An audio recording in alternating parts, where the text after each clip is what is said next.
कहा जाता है जिससे प्रेम होता है वही प्रेम को समझ सकता है। शायद इसीलिए प्रेम कहानियों पर सिनेमा का निर्माण कई मामलों में बेहद दुष्कर कार्य रहा है। लेकिन आज हम एक ऐसी कल्ट फिल्म की चर्चा करने वाले हैं जो फिल्म खंडहरों से आती हुई आवाज़ों और खिलखिलाहटों से शुरू होती है और हरहराती लहरों के चट्टानों पर सर पटकने के साथ ख़त्म होती है।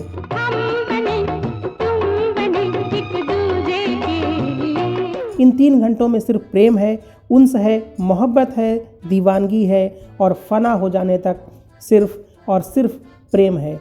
नमस्कार दोस्तों, मैं हूं आलोक कुमार शुक्ला और आप देख रहे हैं फिल्म टेनमेंट।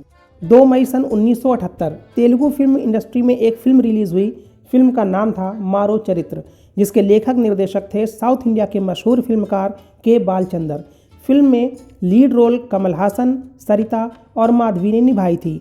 कमल हासन ने तब हिंदी सिनेमा में कदम नहीं रखा था। फिल्म तमिल लड़के और तेलुगु लड़की के प्रेम पर आधारित थी।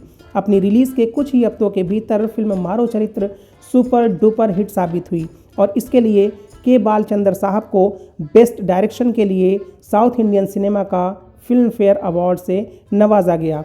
फिल्म की शानदार कामयाबी को देखते हुए के बालचंदर साहब ने मारो चरित्र का हिंदी वर्जन बनाने की सोची।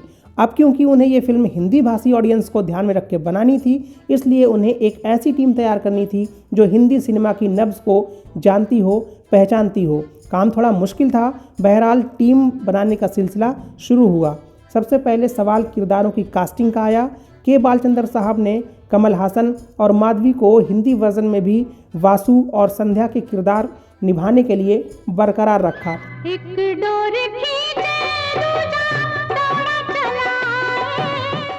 लेकिन वो फीमेल लीड में एक ऐसी अभिनेत्री को कास्ट करना चाहते थे जो दिखने में नॉर्थ इंडियन लगे, जिससे हिंदी भाषी ऑडियंस फिल्म से अच्छी तरह जुड़ सके।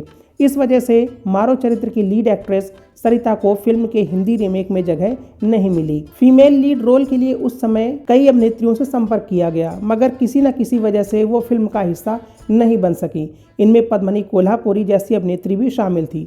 अंत में के बालचंदर की निगाह रति अग्निहोत्री पर पड़ी। रति को देखते ही उन्हें लगा कि यही वो चेहरा है जो फिल्म में सपना के किरदार को जीवंत कर सकता है और इस तरह तीनों लीड एक्टर्स को साइन कर लिया गया। और अगर हम ना मिल पाए तो भी एक नया इतिहास बनाएंगे।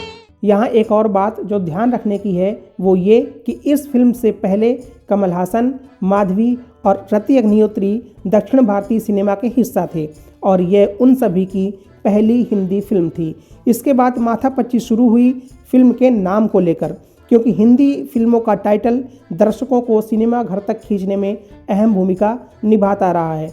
काफ़ी सोच विचार के बाद फिल्म का नाम तय किया गया एक दूजे के लिए। खैर, जब फिल्म की कास्टिंग हो गई तो बात आई फिल्म के गीत संगीत के निर्माण की, क्योंकि बालचंद्र साहब जानते थे कि हिंदी सिनेमा में एक अच्छी रोमांटिक फिल्म बगैर शानदार गीत संगीत के नहीं बन सकती है। उस दौर में संगीतकार जोड़ी लक्ष्मीकांत प्यारेलाल और गीतकार आनंद बख्शी साहब का जलवा सिनेमा जगत पर छाया हुआ था। इसलिए बालचंद्र साहब संगीतकार लक्ष्मीकांत प्यारेलाल और गीतकार आनंद बख्शी जी के पास फिल्म के गीत संगीत निर्माण की जिम्मेदारी को लेकर पहुंचे, जिसे उन्होंने खुशी खुशी स्वीकार कर लिया। मेरे जीवन साथी प्यार किए जा।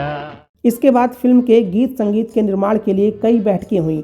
इस दौरान फिल्म में लीड मेल सिंगर के सिलेक्शन को लेकर बालचंद्र साहब और लक्ष्मीकांत प्यारेलाल साहब में मतभेद की स्थिति पैदा हो गई। बात ये थी कि बालचंद्र साहब अपनी इस फिल्म के गीत भी ओरिजिनल फिल्म मारो चरित्र के lead male singer SP Balasubrahmanyam साहब से गवाना चाहते थे, मगर लक्ष्मीकांत प्यारेलाल जी का ये मत था कि चूँकि SP बालासुब्रमण्यम साहब ने अभी तक एक भी हिंदी गीत नहीं गाया है, इसलिए वो हिंदी गायकी के साथ पूरा न्याय नहीं कर पाएंगे।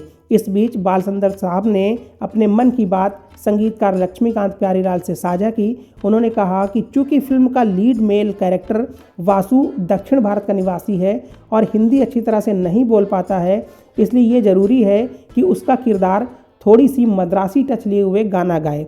बालचंद्र साहब की इस बात से लक्ष्मीकांत प्यारेलाल साहब प्रभावित हुए और इस तरह एसपी बालासुब्रमण्यम साहब को पहली बार हिंदी सिनेमा में गाना गाने का मौका मिला। तेरे मेरे बीच में कैसा है ये बंधन अनजाना।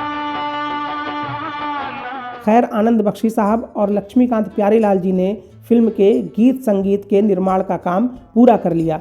अब बारी शूटिंग की थी, जिसके लिए गोवा की लोकेशन को चुना गया। फिल्म की शूटिंग चल रही थी कि भाषा को लेकर एक बार फिर से रुकावट पैदा हुई। हुआ यूं कि बालचंद्र साहब 16 बरस की बाली उम्र को सलाम, प्यार तेरी पहली नज़र को सलाम गाने की शूटिंग कर रहे थे। इसी दौरान उन्हें गीत के अंतरे में एक लफ्ज़ के मायने समझ में नहीं आए। उन्होंने तुरंत प्रोडक्शन टीम को कहा कि गीतकार आनंद बख्शी साहब को बुलाया जाए, तभी आगे फिल्म की शूटिंग हो सकेगी।